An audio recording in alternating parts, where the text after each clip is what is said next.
Welcome to a PhD with Woman on It, Hack the Future. My name is Beata Young, and today's PhD Positivity Hack delivered will be by Dr. Zorodzai Maroveke. Topic: How hemp can spark jobs and economies. Conversation with Zimbabwe's Cannabis Queen. Episode 130 starts here. Let me remind you, this is a grassroots community that focuses on women in technology, startups, and female leaders who are supported by men as well. And I bring heart to that hustle because empathy is my mojo. And empathy is critical when you want to discover how hemp can spark jobs and economies. But first, congratulations to our former PhD guest, Shiba Wilson, on successfully launching her new journal, Whispers of Resilience Journal, Prayers from a Widow's Heart. It focuses on 4 areas: faith, family, finances, and friendship. You can grab your own copy with this link in the comment section.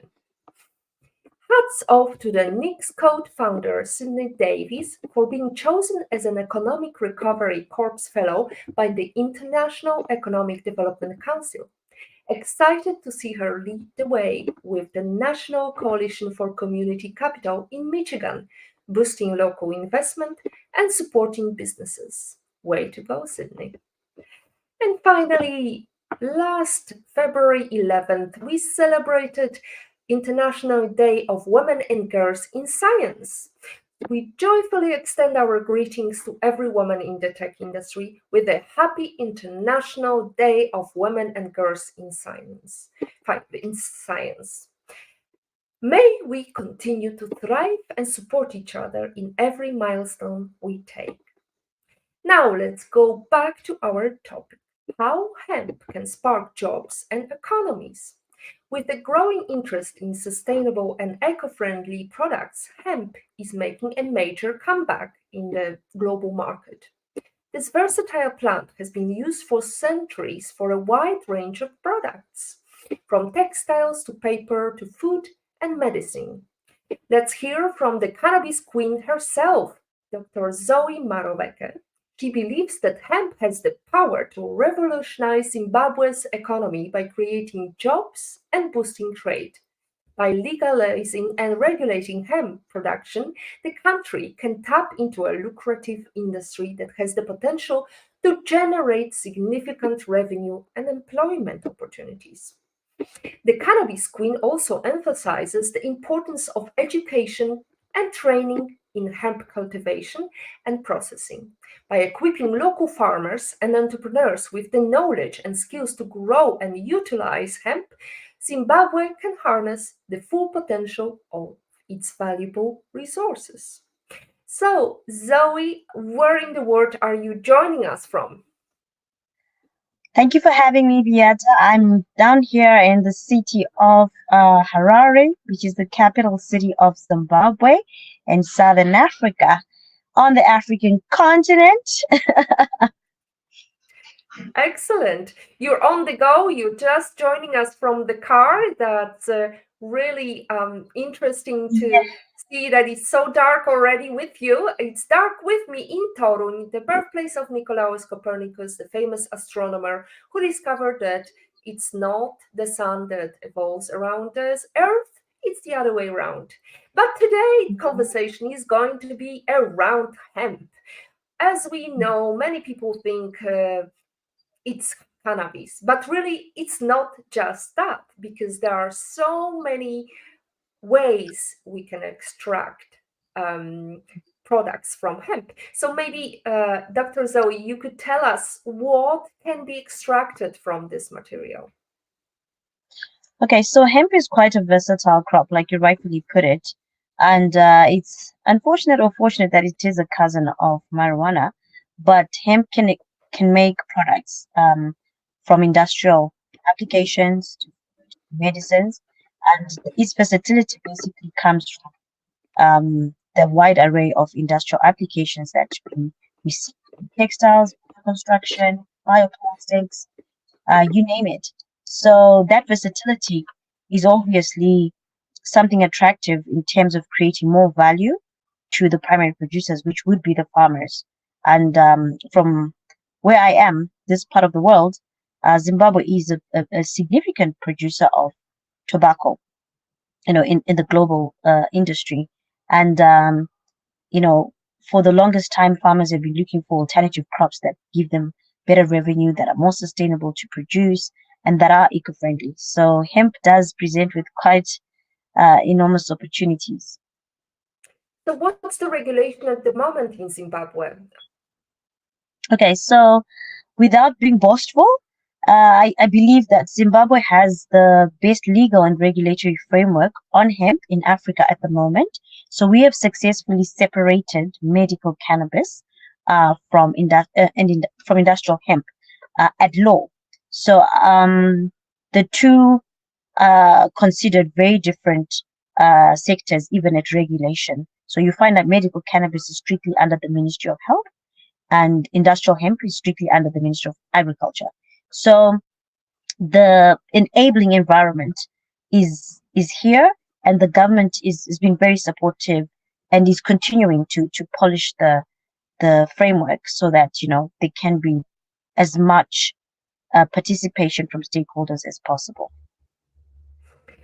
In the United States, the hemp industry is estimated to have created over 25,000 jobs in 2020 and is projected to reach 500,000 by 2025.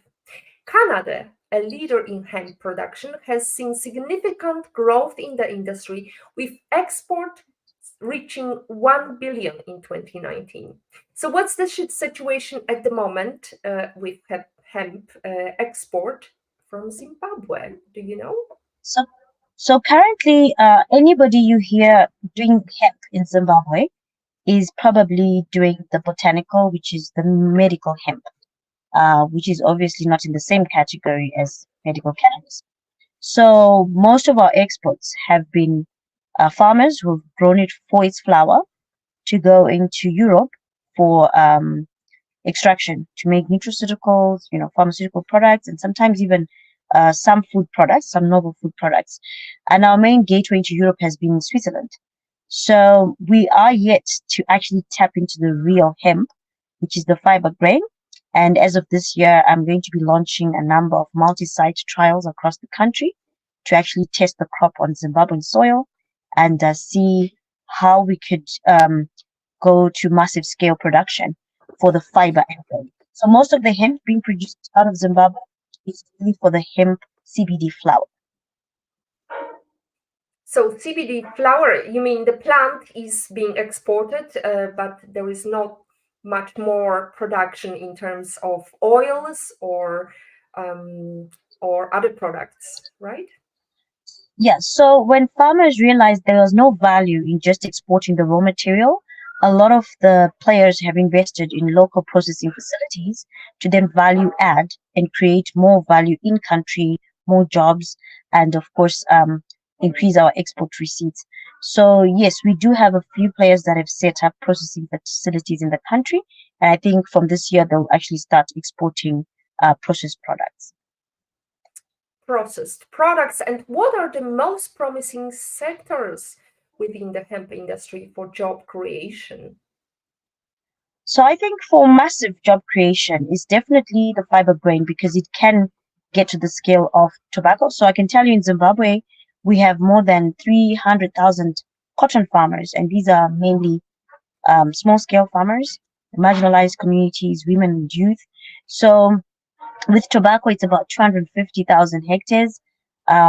We could say farmers as well, just by estimation to say 1 hectare per farmer. But we are targeting at least an average of about 100,000 hectares for hemp by 2026. And this is just on the primary production. Imagine the ancillary jobs that then come from just the farming. And then there's the intermediary processing, and then there's the actual manufacturing, and all the other services that then come to support the whole value chain. And we are seeing low-hanging fruits in construction, for example, paper, food industry, you also have the bioplastics. So you can just imagine that it's colossal, the number of opportunities that the myriad of value chains that hemp presents can offer. So it's looking exciting in terms of job creation, and we just have to continue developing policy that is supportive to that. It continues supporting the hemp growers and policies, and definitely quality, because we've seen that, for example, Canada implemented a strict policy making sure that the quality and consistency of quality is taken care of. Now we have some comments from Olga. Greetings, Beata. Hello, Dr. Zoe. Oil has different grades when refined. Is there a difference between the types of hemp and what it is best used for? Sure. So is there different difference between the types of hemp? So yes, you have CBD derived, you know, oils, which are basically coming from the bud, which is the flower. So they extract these cannabinoids, these terpenes, these different compounds that are very valuable, and they've got different applications from insomnia to some extent cancer. You know, it's arguable, you know, in the academic space and science, but you find that CBD oils are also very different. You have CBG, you have CBV, CBN. So that is a different oil, and then you have hemp seed oil. This is an edible oil, just like you'd have your sunflower oil, sunflower seed oil, or your pecan oil, your olive oils. It's an edible oil that is expressed from the seed. So it does not contain any of the cannabinoids. So yes, there is a difference and used for different applications. So with the hemp seed oil, it can go into nutrition, you can also go into cosmetics and to some extent, you know, pharmaceutical or nutraceutical or complementary medicine. But the CBD oils, yes, they are mainly used as a complementary medicine. So it's interesting because Zoe, I've heard, I've been to Amsterdam last year, and it's interesting how many products and variations you can purchase in the market in Amsterdam. However, not everything works, as we know, and I even purchased a coffee with hemp oil. There was no side effects. But now we have another question from IPOV. In Patrick's opinion, does one hemp plant usually yield one byproduct or more? Okay. So before I answer Patrick's question, just to address that not everything works. So with CBD products, it depends what effect you're looking for. CBD is not supposed to make you high or anything like that. Sometimes it's just relaxation. And also, you are very right. There are a lot of opportunists out there who just label CBD because they know everyone is excited about a hemp product, but it actually doesn't have, you know, the value. And this is why regulation is very important to protect consumers, you know, from just the hype. I'm sorry if there's any background noise. I'm in the car park and the babies. So, Patrick's question: does one hemp plant usually yield one byproduct or more? So, yes, one plant can yield about three byproducts. That is your, okay, let's say four: your grain, your biomass, and the fiber is then divided into two fibers, the bast and the hurd. So you can get four byproducts from just one hemp plant.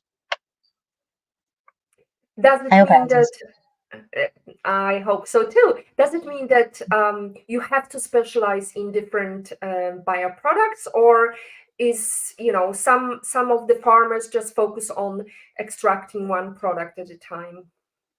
So it's possible to do a monocrop, just like a fiber crop, but you're still going to get some byproducts like the biomass, which, you know, the leaves and then some do a dual crop where you have the fiber grain. So usually where you have fiber, you're going to let it flower and have the grain, and you're still going to get the biomass. So it's inevitable to try and suppress the amount of value that hemp gives you.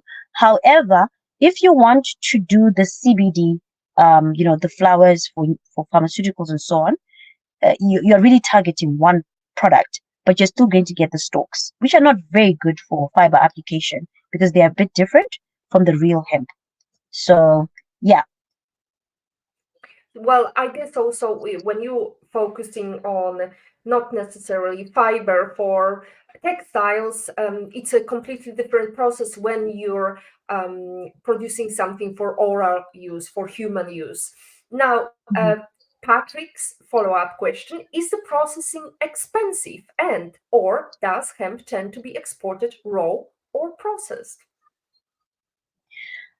So the processing may seem expensive depending on the product, the end product that you want to make. But let me hasten to say, because hemp is seeming like a new crop globally, you'd find that there isn't infrastructure for it, especially post-harvest processing. There's the decortication process, there's the retching process, which is proving to be expensive because it was just not there. But you have seen that I think in the US, in Montana, they've actually set up a facility that does, post-harvest processing for these byproducts I spoke of, and then they actually sell these byproducts to manufacturers. So it's self-regulating. I think in the next 5-10 years, we'll find that hemp will be able to compete with the cotton industry, with the bioplastics, with the plastic industry. It's really an issue of lack of infrastructure because it's coming up as a new industry. And then does hemp tend to be exported raw or processed? So again, it depends on your final product. You can export raw flowers, but it's not that valuable. It's always best to semi-process or fully process and then you export. That way you get more value. And because the industrial hemp is quite bulky, it's not the best thing to export it raw. It's quite expensive. The logistics would be totally ridiculous. But exporting a final product, yes, can be a good export business. Can be good opportunity. So, what inspired you to go into this product to develop your skills and knowledge into hemp? That's an interesting question, Beata. So I'm a dental surgeon by profession, and I stumbled upon this hemp thing by accident. And to be honest, I bought a dress when I was studying in China, and I just didn't understand the type of fabric. So the next day, I went back to the shopkeeper and I said, "What kind of fabric is this?" And she responded to me in Chinese, unfortunately, and she wrote the character of the type of fabric, which meant hemp in Chinese, but I didn't know what hemp was. So when I got home, I went on online. Uh-oh. I went online, and the next thing, I'm seeing cannabis leaves popping up on the screen. So I then started developing an interest, and then I learned that, oh, this marijuana is not just what we know. There's actually another type of cannabis which can make textiles and so on. So I just developed an interest and made a decision after my bachelor's that I was not going to take up a master's in dentistry, but I was actually going to go back to my country and um, lobby my government to legalize hemp because I realized that the socio-economic and environmental impact on my people would have been much bigger than myself just being an ordinary dentist. So that is what motivated me to say I could help in legalizing hemp, and it could create more jobs than what I could do to help people as an ordinary dentist. So I hope that summarizes it. We've lost a bit of light there. So, how will the global market for hemp products impact economy, not just from the perspective of creation of jobs? Mhm. So it's quite an interesting dynamic considering we've got mainstream industries who will probably not be happy with hemp for obvious reasons. Um, you know, if you look at the history of the criminalization of hemp, which was unjustly criminalized, by the way, it was such that the nylon, the polyester, the cotton, the petroleum companies had come up, and hemp was really a very like serious competitor for them. I think you know the whole Henry Ford stories, and these industries lobbied for hemp to be banned. And because over time, as humans always do, we have seen the climate change crisis, and we are seeing hemp coming back and potentially getting back into the mainstream industries. So I think in the global economics, it's quite disruptive, and it's only disruptive because we choose for it to be disruptive. I think it's an opportunity for mainstream players who are in industries that are not very eco-friendly to diversify and not look at hemp as competition, but a way to complement their businesses as they are moving towards the climate change agenda. So that's how I look at it. But yeah, it could be contentious, for depending who is looking at the matter. Mm. Well, as you noticed, the fact that your economy is solely focused, it used to be focused on um, tobacco industry, which, as we know, some countries in European Union are already banning tobacco products, and there will be more regulation when it comes to tobacco production. So definitely there is lots of jobs to be made. But are there any specific skills or training needed for these jobs? I would like to believe so. So the good thing about Zimbabwe is we have a very strong pedigree in agriculture generally. I think you've seen recently Zimbabwe has become the biggest exporter of blueberries, which is a great milestone. So we have um, very strong skills in agriculture. But yes, hemp is a new crop, and we don't have localized skills throughout the value chain. Like I said earlier on, as much as someone might be a great agronomist, but they're not a hemp agronomist. So there are skills that we need to bring into the country. There's education, there's awareness that needs to happen at every professional level, at even policy level, and technical things like textiles. So most of our textile producers are great cotton textile producers, but they're not hemp. So you'd have to customize that. There's need for adaptation of technology, maybe tweaking what already is on the ground. So yes, there's a lot of work in terms of localizing the skills from market leaders like Canada, China, some parts of Europe are well versed with hemp, France, for example. So yes, we will have a challenge, but it's also an opportunity for education. It's an opportunity for new skills, and young people who might not have skills may actually be able to take up some programs so that they're employable in this new value chain.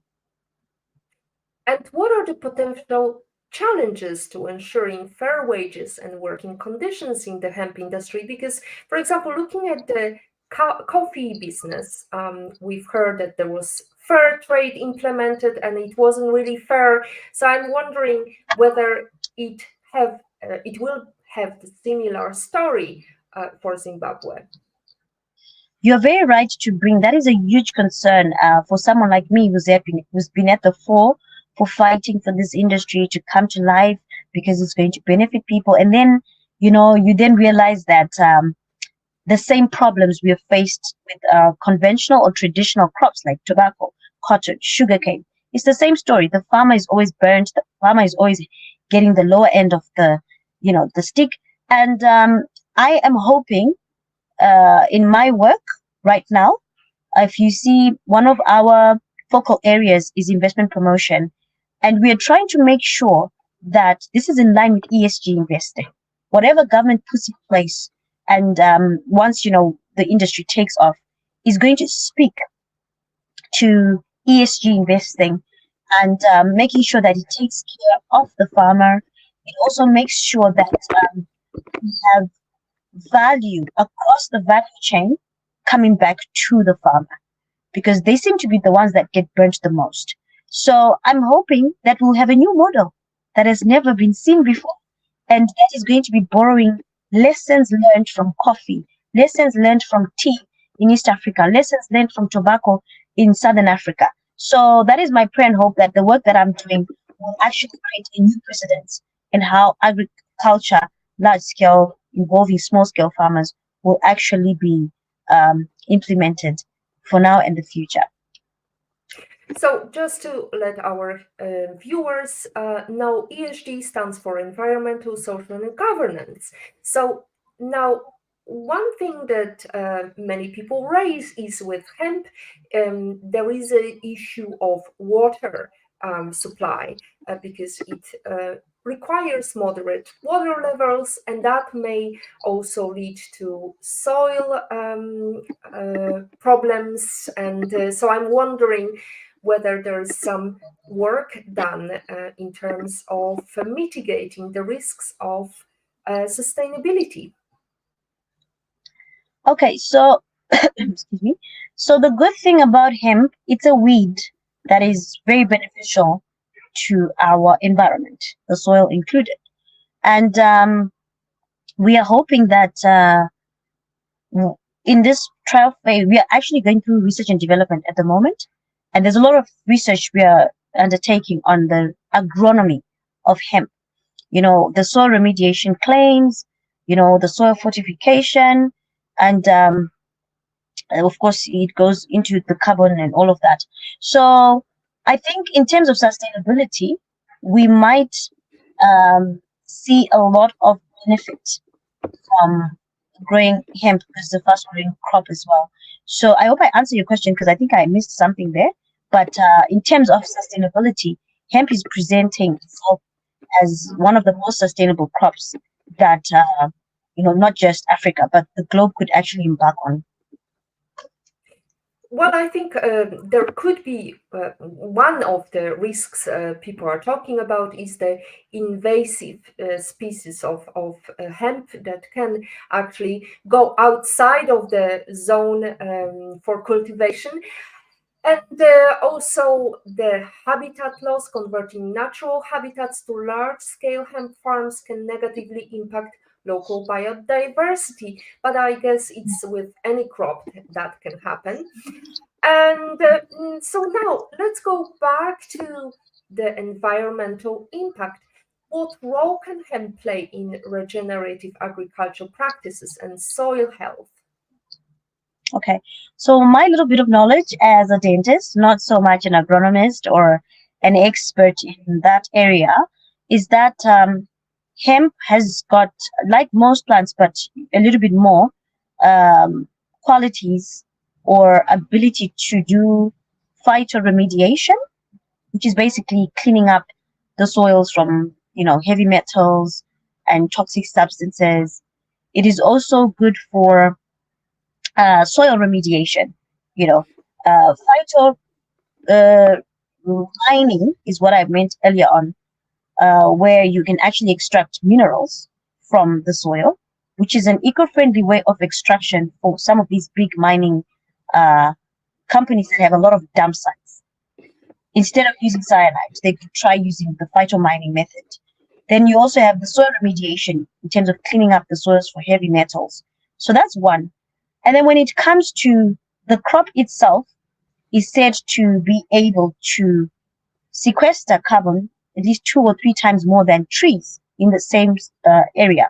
So if it's 1 hectare of trees versus 1 hectare of hemp, it's going to sequester more. But the opportunity that we have with hemp is that it also maximizes land use for food production. So if you have 1 hectare of trees, it's going to take 10, 20 years for those trees to mature if you're going to actually chop them down eventually and use them for timber. I don't know. But with hemp, it's a biannual crop that you can actually rotate. For example, if you want to have sustainable tobacco production, you would rotate your tobacco with cotton because they have similar climatic requirements. So hemp is giving us so many environmental benefits from soil health. If you're, for example, in Zimbabwe, we are a big cotton producer as well, but cotton is a bit heavy on our soils because of the pesticides and the chemicals. So if you rotate with hemp, you find that over time, your field is becoming stronger, it's fortified, it's much healthier. So it does also help with that as a rotation crop. And of course, the carbon sequestration is quite huge. And then its end use has an impact on the environment. Because if you talk of construction, for example, it's said that hemp buildings can sequester carbon over years, where these buildings become stronger over time by petrifying. So I think the environmental benefits and the climate impact that hemp could have is quite huge. It's quite colossal, and I think we should take advantage. that hemp is a renewable resource. It's not like trees. You can't be chopping down trees to make toilet paper, which people need every day, and trees take 20 years. So I don't understand the sustainability of trees. But yeah, hemp does compete. There you go. Now, let's go back to the talking about investment opportunities. And Patrick is asking another question. We can extract grain, biomass, fiber, and there is a lack of infrastructure. Fascinating. How do we build that infrastructure and where? Is it costly and time consuming? The good thing is that we are now in a global village, so we benchmark. We don't. There's no need to reinvent the wheel, because in Africa we might be developing nations, but the work that I've done, particularly in the lobbying, I have been borrowing lessons from Canada, Australia, the US, and like I said earlier on, China is quite advanced. There is infrastructure, there is technology, there is equipment available. The United States, for example, they've set up a very impressive facility in it's in Montana, I think, and it's not going to take years like it would have been 10, 15 years to say do we develop a hemp value chain, because we don't know where the where to get the technology or the equipment. So the global village does help in sharing ideas and maximizing on each other's strengths. We have obviously huge amounts of land. The Western countries have got technology, expertise, intellectual property, so that those partnerships, strategic partnerships, will shorten the learning curve, will accelerate the route to commercialization. And is it time consuming? I love that hemp grows so fast, so it'll be easy for us to actually see our results when we do embark on commercial projects. So how do we build that, and where? I'll say Africa. Africa is the future of production, because we have a lot of competitive advantages in terms of cost of production compared to other countries. Okay, China excluded, that's an exception. But yes, I think Africa is great because of our climate, our land, our soils, the people, and of course, we need the development here. And in terms of infrastructure, how is hemp then being delivered to Europe or US Come from again? Africa? In terms of infrastructure, how is hemp being delivered via, plane or is it via cargo ship? Oh, okay. So you mean how do we export? So logistics have been a challenge for the guys who are doing the flowers, because that's a sensitive product. Some jurisdictions don't want that product because they have not legalized it. And in all fairness, if it's particularly medical cannabis, you are not able to export it into the United States, because in federal law, the US has not actually legalized, and it happens to be the biggest consumer. And so that's quite sad because it's a huge market. But for other products like the CBD, hemp flower, most guys have been air freighting, because it's almost like a perishable. You don't want it on the ship for too long. So yes, it's been air freighted, and that's really on the logistics side of things. Great discussion, Olga says. So, do I understand correctly that hemp can have oil extracted and be used for products such as hemp rope or even handbags, for example? Is that correct? That is correct. I see that it appeals to Olga. That's a great question. And as you said, you saw a garment produced with hemp in China, and that's what attracted you to hemp. Now, in terms of investment and policies, what type of investments are needed to support the growth of hemp industry in your country? Okay. So first and most important investment is in research and development, which is where I am now. It pains to try and make sure we don't start an industry to fail. And creating a very strong foundation for successful commercialization is key. And I think that research and development is inevitable, it's imperative. If we look at your biggest corporates in the world, you know, your Apples, your Microsoft, your the types of Elon Musk projects, they invest a lot in R&D for them to be where they are today. So the first type of investment is in research and development to make sure that we have proof of concept and evidence that justifies why there should be further investment and capital into the actual businesses. The second investment would obviously go into the agriculture, capacity building to make sure that farmers are able to actually produce a quality product and we maximize on the land. So obviously it's inputs, the whole aggregated agriculture type of setup. You're going to need investment for the production of the crop. You're also going to need investment in the post-harvesting infrastructure, that is semi-processing it into the raw materials that then go into manufacturing.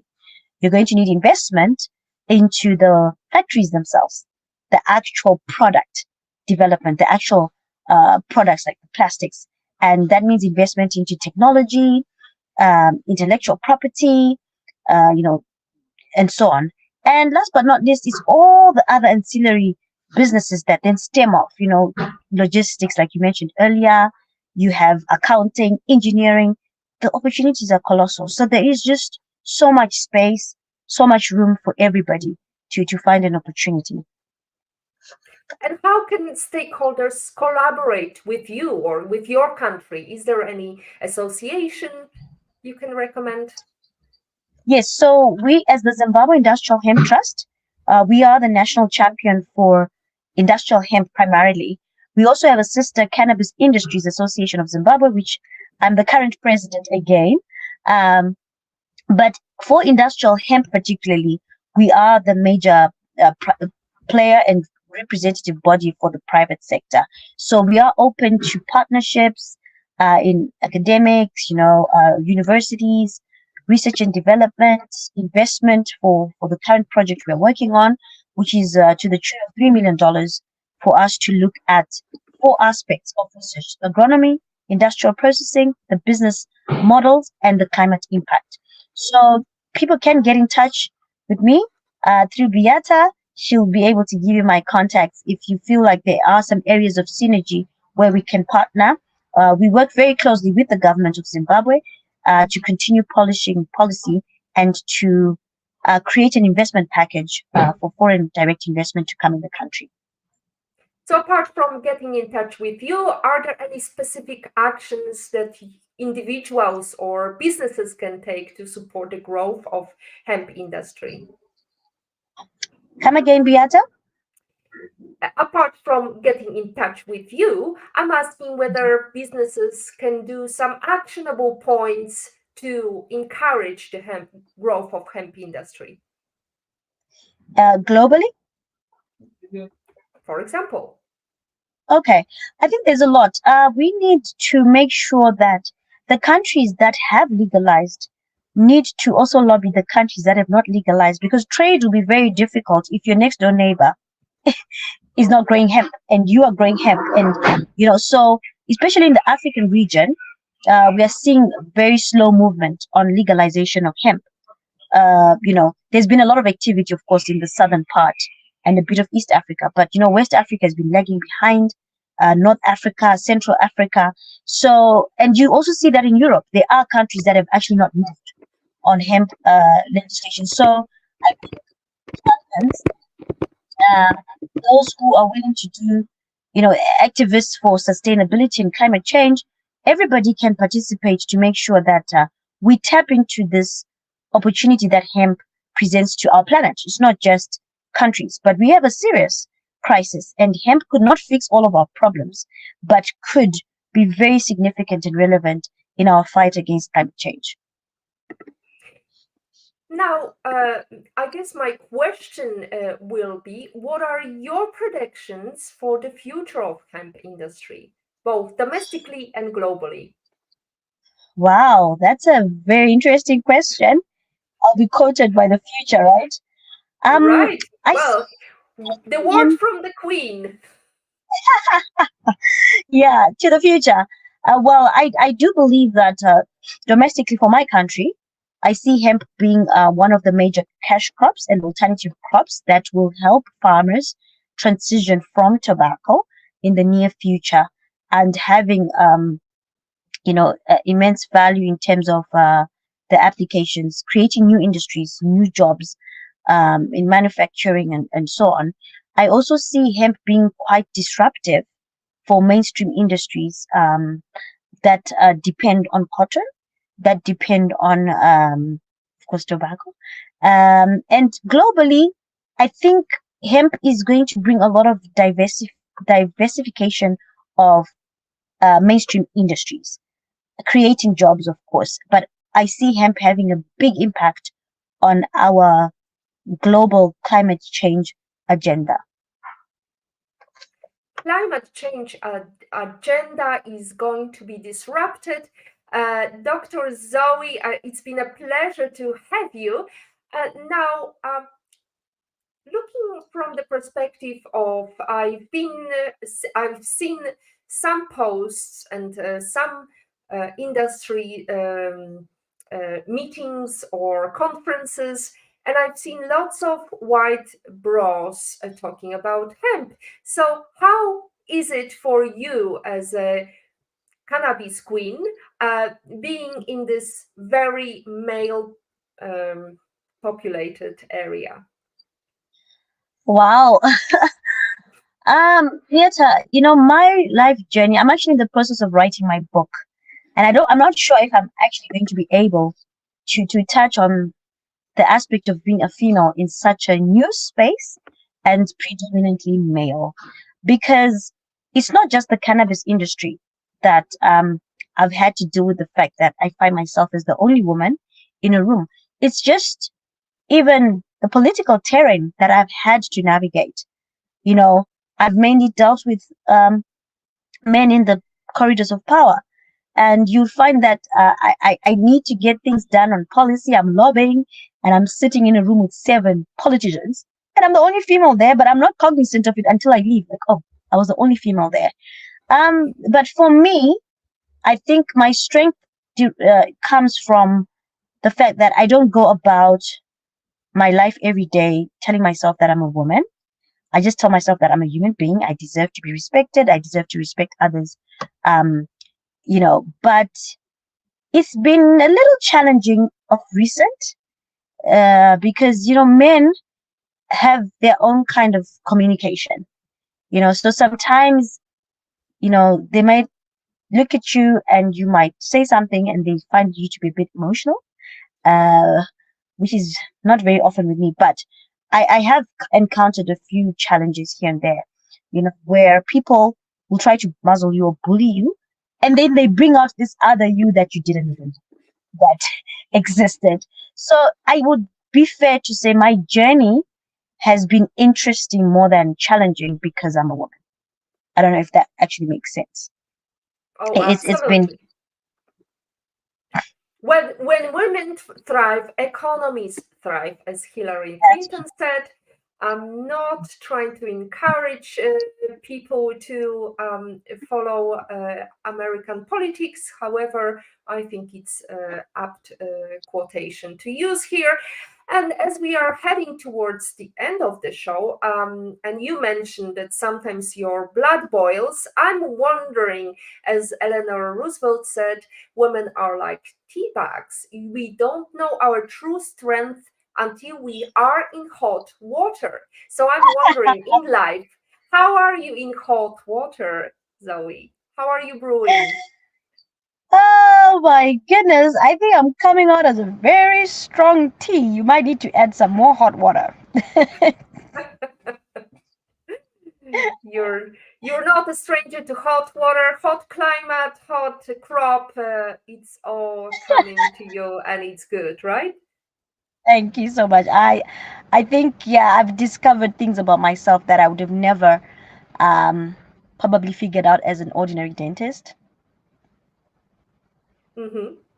Tell us Yeah. more. Okay, so for example, um this whole thing started off as a joke, to be honest. I just thought it was as simple as I come back from China, and you remember the time I started was 2015, and this was the time that we had one of the strongest presidents in Africa. I don't say dictator, but I'll say one of the strongest presidents in Africa, and he was my president at that time, Robert Mugabe. And people feared for me, like, oh my God, how are you going to go and convince Robert Mugabe to legalize something that is not like cannabis, but it's cannabis? But I was bold. Um, I think because I was also young and a bit naive. You know, they say you can send a chicken to run past lions and it won't even know, but a zebra won't do that. And I Mhm. think at that time I was just a chicken running past lions, and I'm like, oh well, it's not a big deal. What's the big deal? And I was very brave, very tenacious. I was um, relentless, you know, that I'm going to do this because it's going to benefit so many people, and I want to do something with impact. And as I got into it, I was like, oh my God, what have you just done? I started realizing that I went inside the mouth of a crocodile, I danced in there, and I walked out. And I was like, did you just do that? And it continued to happen. I continued making bigger and bigger milestones, doing things, breaking new ground, things that had never been done by a young woman in my country before. And yeah, so I kind of got used to it, and it became an art. So lobbying and advocacy became an art for me, and I love it. I became a strategist. I love it, and I live to just bring a change whenever I think I'm confident and I believe in something. Yeah. That's fabulous to know that you're breaking the chains of whatever cultural perspectives are. And the race of women is the greatest single factor driving economic growth today, as Sheryl Sandberg says. So, going back to the number one book that you can sit and think, oh, I wish I read it before I started my career. What is the title and who's the author? The Art of War, Sun Tzu. I love the book, Beata. You have no idea. It's it's so applicable in our day-to-day life, whether you're an executive, whether you're a military, you know, professional. And it basically just teaches, because you can imagine for the past 8 years, I have bumped into people who don't agree with what I want to do. And some, they just don't stop at disagreeing with you, but they can get aggressive. And in that moment of conflict, you want to come as somebody who's got uh, the ability to deal with conflict in an honorable way, um, in a dignified way, but you also want to be unassailable. You also want to make sure that you come out unscathed, but without also losing your honor. So that book, it basically helped me to understand myself as a strategist and empower me as a strategist. I always choose a path of least resistance, and basically, it's winning wars without fighting. That's what I love about the art of war, and yeah, it's helped me a lot in my journey. That's fabulous. Well, how many wars can you win before you gonna just take a rest, Dr. Zoe? I'm just wondering whether there is no stopping of you. Um, I still have a few wars to fight. As a woman, I think I've given myself 2 years when it comes to breaking through to something significant that I can say I'm retiring and I'm proud of myself. Uh, I think 2 years on the hemp side. And the other wars are, being a mother, being a wife. I do intend to get married again. I would love to have children. And those are different wars of life, right? So I'm looking forward to the challenges that life will present. Yeah. Fantastic.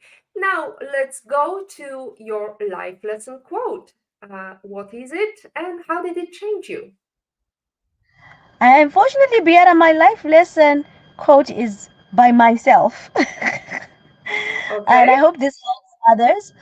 So, quote by Dr. Zoe is everything you know is all you know, but it isn't everything there is to know. Tell us, extrapolate on that. I knew you were going to say that. So I found out that, I'll give a simple example.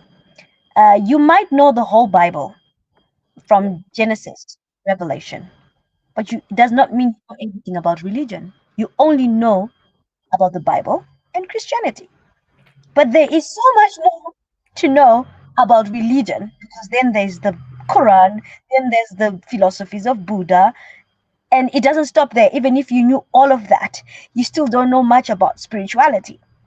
So I'm that one person who believes in knowing something about everything and not everything about one thing. And this is why I'm a dentist who is now doing, who's now a hemp advocate. So I always encourage people to not get so immersed in everything that they know. I could be a specialist. I could have been a specialist of teeth, Beata. And if that had happened, I would not have been able to have this conversation with you because I would not have an idea what hemp is and what you're talking about. So, yeah, we never know until we know. Oh, absolutely. Well, as somebody else said, the longer I live, the more I know that I don't know. Now, let's imagine that you could meet any person in the world and have private breakfast anywhere in the world. Who would you choose and where would you go to? Hmm. Let me think a little about that one. A breakfast. Okay, I know.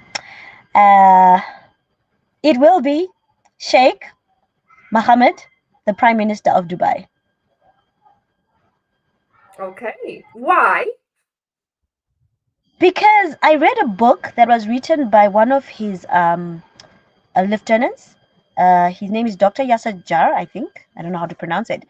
And, he was just explaining where and his style of leadership. And I was reading this book, Beata, and I'm like, I'm not crazy.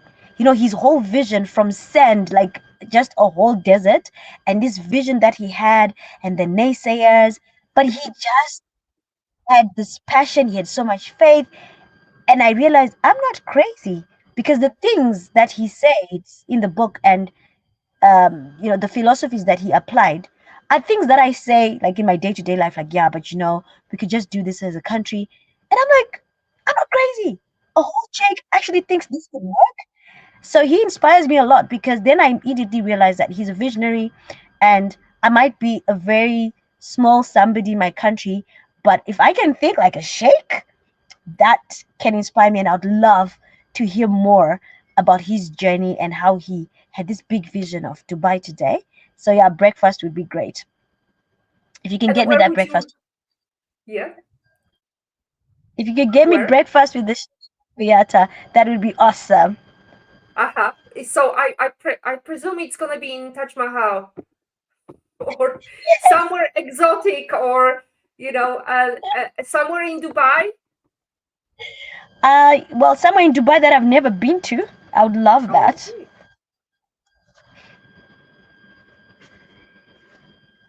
That's it. I Episode 30 of PhD live stream. Thanks to our guest, Dr. Zorodzai Maroveke.